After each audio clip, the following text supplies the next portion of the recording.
नमस्कार मित्रों, स्वागत है आपका बिगनर्स पॉइंट श्रुति जैन चैनल पर। आज की फेंग शुई टिप हम लेकर के आए हैं जो घर के संबंधित है। घर के छत पर या दीवारों पर कई बार यह देखा जाता है कि पौधे उग जाते हैं। इन पौधे उगने का कारण कई हो सकते हैं, जिनमें से एक मुख्य कारण यह होता है कि जो पक्षी होते हैं वो अपने मुंह में कई जगह से बीज लेकर के आते हैं, जिनके कारण से घर की दीवारों पर या छत पर कई तरह के पौधे उग जाते हैं, जिनमें से पीपल का पौधा प्रायः सभी जगह पर या अधिकतर जगह पर देखने में आता है।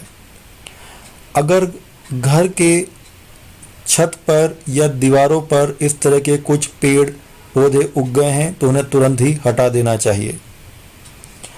ऐसा माना जाता है कि घर के छत पर या दीवारों पर कोई पीपल का पेड़ या इस तरह के पौधे उगे हुए हैं तो उस घर के मालिक का पूरा वंश का नाश हो जाता है। न सिर्फ वंश का नाश होता है बल्कि परिवार की कीर्ति और जितनी भी साख है, फाइनेंशियल प्रॉब्लम्स हैं, वो सब उस घर में बनी रहती है। कई बार ऐसा भी देखा जाता है कि घर के मालिक को जीवन भर संघर्ष करना पड़ता है, सिर्फ अमंगल ही अमंगल होता है।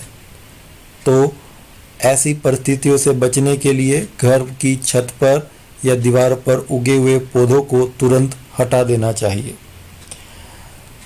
लेकिन अगर यह पेड़ या पौधे बड़े हो चुके हैं तो उन्हें ऐसे ही तोड़कर नहीं फेंकना चाहिए।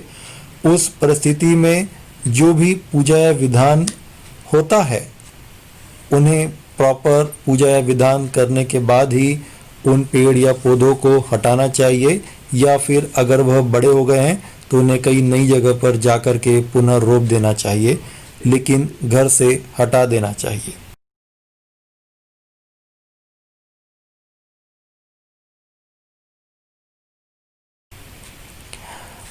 आज की दूसरी टिप यह है कि नए मकान में प्रवेश हम कैसे करें।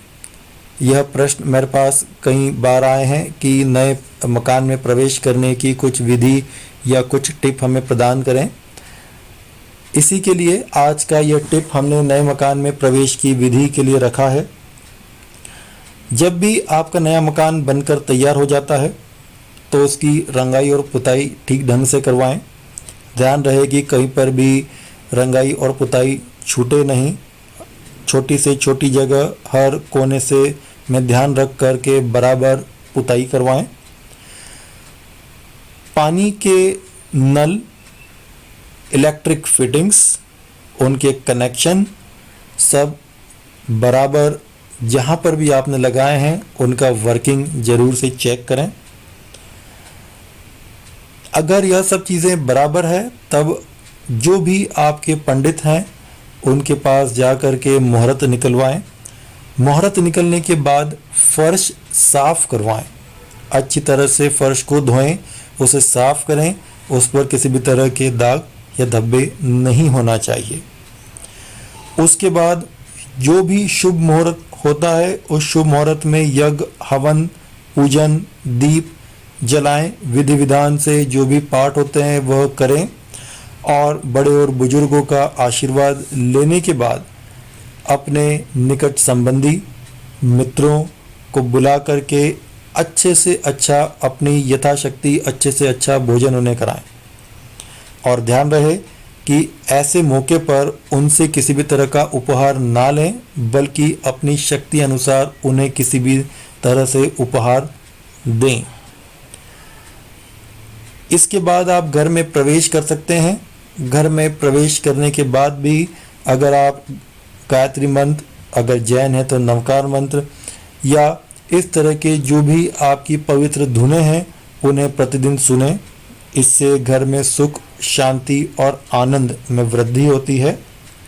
और घर में प्रवेश करने के बाद जब भी आप घर की सफाई करते हैं तो घर में पोता ज़रूर लगाएं और उस पोते को लगाने के लिए जो भी हम पानी लेते हैं पोता लगाने के लिए, घर की सफाई करने के लिए, उसमें एक चुटकी फिटकरी ज़रूर से डालें और उस फिटकरी के पानी से पूरे घर में आप पोता लगाएं। इससे घर में सकारात्मक ऊर्जा बनी रहती है और घर में सुख, समृद्धि और सौभाग्य की वृद्धि होती है।